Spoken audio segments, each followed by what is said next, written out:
Greetings, music lovers. I'm Roger Bowie from music.net.nz. Today, I'm rapping with Anthea de Milo, who's a clown goddess, a saint sinner, a mama, and a vicar's daughter. Why? Why, Anthea? Why? Why the juxtaposition? Oh, it's life, isn't it?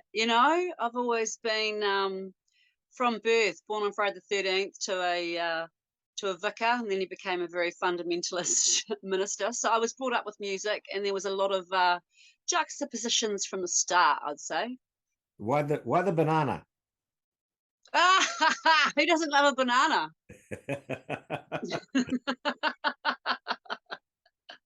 and why de Milo? I thought it might have been de Milo, but well, you pronounce it that way, and I'm sure in the either or really. Yeah. I just we were when we recorded down in Kura at Sublime Studios, we were trying to come up with a last name for me because I've been in other bands before, and so it was kind of like I wanted a new ism, and I just thought, sort of seeing the Venus de Milo, I was like, I'm like here, but like different. So that's just, I like the sound of it, so it was kind of just the sound, really. That's awesome, because it's not we're not talking about your debut album, because as you said, you've already had a couple of incarnations. Yeah, I have. It's just that I'm in Lyttelton, and it's all been pretty anyone that's seen me perform, a lot of people have in Lyttelton, sort of know my chops, know my pipes. But yeah, this is the first time that I've actually sort of released something to the world in a way that, people could actually hear it, that are not perhaps in Lyttelton or whatnot. And obviously, we're going to talk a little bit about it. It's called The Vicar's Daughter. Why sing a hymn? Why sing a hymn on your debut album? On your solo album? I love hymns. I have a lot of time for the devil and God, and I think they're both kind of great in their own ways. And so with the hymn, and I know this is probably going to be really sacrilegious, and I hope that but it's quite a sexy hymn, and I was kind of like, I kind of want to this, and so I kind of like that juxtaposition of doing sort of a very very real but very dirty hymn. It's it's that whole juxtaposition thing. It's like mix it up. I mean, if Janice can do it, and she's one of my bitches, if Janice can do it, and I, Amazing Grace, the amount of times I've heard Amazing Grace. So this is just I guess my maybe an ode also to bad girls that can actually get away with doing a hymn, because they're bad. So for the viewers and listeners, it's Just a Closer Walk with Thee, which is a hymn which pretty much everybody who's ever been to church will know. So you're on the cusp of releasing your first solo album. It's called The Vicar's Daughter. Being a vicar's daughter has no doubt shaped you in many ways. Is this a tribute or a repudiation? I'd say both. Yeah, definitely both. You're if you see the album, you're a both and person, not an either or. Yeah, I'm a both and, not an either or, for sure. I wouldn't have my voice if I hadn't been brought up the way that I was brought up, sort of being forced to sing for hours every Sunday. And also kind of finding that metaphysical magic, that I call it, that I like to sort of bring into the whole process, for me, whether it's drugs or, hundreds of people singing some songs when I was young, it's the same kind of effect. It gets pretty metaphysical. So, I do, there is a thank you for that, that bridge that I sometimes find when I'm doing live performance, where things get pretty gnarly in a beautiful way. But do you still consider yourself a bad girl? I think we were all both, right? I mean, I definitely bad girl can be bloody evil, but sort of, a naughty angel maybe. When you're on stage, is that where you self-actualize? Yeah, I think so. I think, I was trained in opera when I was young. I sort of discovered at school and was classically trained for many years in all sorts. And I think the stage was always a place, it was always a pretty, a big energy, you'd say. And the stage was a place I could be myself and give that energy in a way that was, you know, yeah, didn't put the fear into people. So, it was kind of respected to have the energy on stage. So I think it has always been a place for me to go to and to yeah, just to sort of blow out the universe really, because it can be a bit frightening in day-to-day life, I imagine. All right. Mm. Tell us about the new record. It's just beautiful. It's I mean, I know no one's really doing soul at the moment. I mean, my last record was a Doom album with Jason Gregg. So this has gone completely back to my roots. And it's a really classic, beautiful album. It's the kind of album that I have made. I read some quote with Leonard Cohen, where he's basically saying he wrote for himself when he needed it, a person like him. And I think it's the kind of album, like already I'm loving cooking to it, listening to my coffee, or really late at night when I've come back from a big night. I just think it's pretty it's going to be something you'll listen to in 20 or 30 years time as well. I wanted to make something that was timeless. And this isn't following any sound at the moment, anything going on. It's just good old classic dirty soul, and I think it will last the test of time, is what I'd say. And you've written most of this album yourself. Have you always written? Did you write on your earlier albums? How come Yeah, you? yeah, always wrote, and that started from when I came back from overseas. I was 10 years overseas, living in Sydney in England, and my dad was the vicar in Lyttelton, and I walked down to the Wonder Bar every night, and Adam and Jess Shanks were always playing, and so I hung out with him a lot and met my baby daddy as well. We had a child, not together now, but I've got Adam, a lot to thank Adam for. Anyway, so it was through those Lefroy drinking whiskey days that he said to me, I could have called my daughter Lefroy, to be honest. But anyway, rock and roll, rock and roll. So I once said to him, like, oh, I could just sing or some such thing, and he's like, you've got to write. It's not enough to have a good voice. You've just got to write. So I started writing, and they were the first to kind of encourage me in it, and sort of the whole country scene around the earthquakes. I was kind of involved in that, and when my old band Run Around Sue, we've had everyone playing it. I've had Aaron Tokener up on stage, rest in peace. I've had, all the cats that are around town have been up jamming with us. And yeah, so yeah, it was around that sort of indie country time through the earthquakes that I kind of started I've always loved reading. I read a lot. So I've always loved words, and it was just kind of finding my own voice within that all, and Well, so that's kind of when that all started happening. well, for sure. Well, listening to the album, we're in a better place because of that. Um, Yeah. so you're obviously you're a big part of the Christchurch scene, and for many years all the roads led to Lyttelton, but now it seems like they're also heading south to Kura. And Yeah. you've already mentioned It's Sublime Studios, but boy, there's a lot of it's stuff coming out of there, eh? it's so beautiful.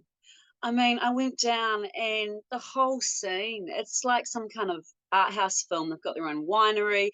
All their gear is like old school, and they got what I was trying to do, and they were just like, whoa, bitch got pipes. And, so I just love that they kind of got where I was coming from and what I was doing. And they're such beautiful, beautiful people. Yeah, I'd record down there anytime. I'd tell anyone to if you can. It's a beautiful experience. And Yeah, old school. You've got Adam and Elmore helping you up. I couldn't have done it without them. I don't have any grants. I have managed to make, I'd say, quite a sublime album. Being a co-parenting mother, I've raised all the money myself, working in all sorts of jobs. And Adam and Elmore came on, and because they played with me in other bands and things, and they're such beautiful musicians with no ego. And when I explained the concept, Adam was just like, I'm in. I'm in. I'll, like I love working with your voice. I'm in. And so then Al Moore, and he's worked with me before. I'm in. So, and then Michael Kime, who's phenomenal bass player, he came on board. And if I didn't have these people believing in me, same with the video clips, and it's already cost me a lot being a single mama, and so yeah, it was with these angels that believed in me that I've been able to make such a, I think, stunning album. If she might say so herself, with no New Zealand on air, with no help, no help. I don't know how to fill out forms. This is my first Zoom meeting. So it's really old school. It's been done in a really old school get together, and and I think there's a beauty in that. I think when I saved for Kurau and paid for the boys to go down. But everyone's done everything for nothing pretty much, and there's a beauty in that. I think, when things aren't financially lubricated or whatever, it's a different sound. If I had all the money in the world, I might have got different, producers and, some of the big boys in, and it would be a completely different album. It wouldn't be. You might not have got such a clean sound.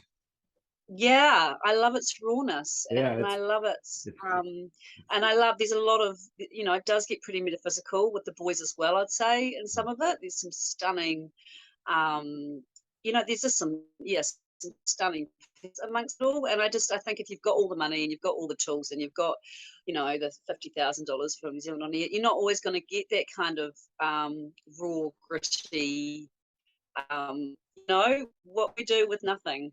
What Yep. can we do Yep. with just talent? All I had was talent As, and a few as, angels, Adam and Elmo, that helped me out. as Ernest Rutherford, I think, said, in the absence of money, we are forced to think. And so Yes, it's the same with yes. musicians. It's a wonderful coming together. And Christchurch is just one of those scenes. So tell us about the songs and what's driven you to write some of these songs. I mean, Prettier Than Morphine is a fabulous song, but a little bit sinister. But Oh, one of my songs. favorites. Yes. Pretty the Morphing's probably one of my absolute favorites. And, that's just about an ex, isn't it? I think if you've been in rock and roll, then, you probably loved someone, that may have loved the old morphine. And so that was written a few years ago now, and I've never been able to find the right sound with my old doom band to make it. So I kind of so this time it worked. And the others are just about boys around town. You know how it is, and yeah, whether it's unrequited love or ex-lovers or some of them were written through COVID. Some of them were written when I turned on national radio, and a guy that I perhaps had cared for in the past was suddenly on. And you're like, oh, for fuck's sake, So there was just the songs came from all sorts of places in this little town. Me just different times, different chapters. And Yeah. and you're crazy enough to do a Willie Nelson song. The thing I would say is like, don't do a cover unless you think you can do it like either better or completely differently, So I've done Crazy, and the reason I bloody love that song, and I've never heard it sung the way that I feel when I'm singing it. Like a Patsy, oh God, I adore her. Willie Nelson, adore them all, But there's I hope people can hear in it sort of more of the the crazy 2 o'clock in the morning angst one feels when one's singing it to oneself or listening to it. The actual pain that goes into adoring someone, it's just a bit of a quit, really, Yeah. Look, I congratulate you. It's the whole thing is great, and that Willie Nelson cover is one of the highlights for me. What happens next? Are we going to see you up here in Auckland? Are you going to go on the road? I know that's not. Well, I mean, I don't have the monies at this point, to be honest. It's all very underground. So the vinyl will come out in December, and it's literally, I'm sort of just doing one step at a time. I would say the vinyl will be, I want to sort of be this one, because there's only going to be sort of 100 or 150, and I think it will be something that men that I sort of imagine it's the older guy that has a big erection and loves pipes, and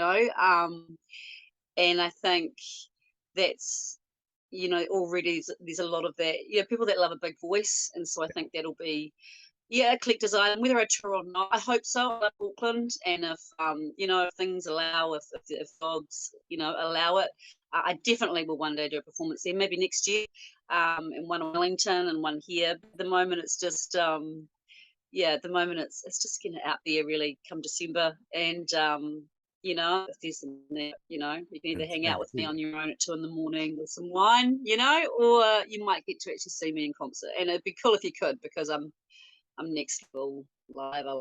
Yeah. Well, look, well, folks, look, if you want to see Anthea play live, then you got to buy a record. That's the Yeah, that's it, yeah. pretty much, because then I'll have the funds to come up and bring the boys up and Yeah. stuff, you know. So look, there's Yeah. a couple of singles out already, folks. So soak them up on your YouTube or your Spotify or your Bandcamp or whatever, and line up for December the 2nd, because the album's released then. And look for my words too on music.net, because I'm writing a review, and I think it's a great album, and you'll see that closer to the date. So I'm going to wrap it up at that point. It's a wrap with Roger. I've been talking to Anthea de Milo. Thanks, Anthea. Thank you, Roger. Congratulations on a fabulous record. Thank you, Roger. Thank you very much. I'm humbled. Thank you.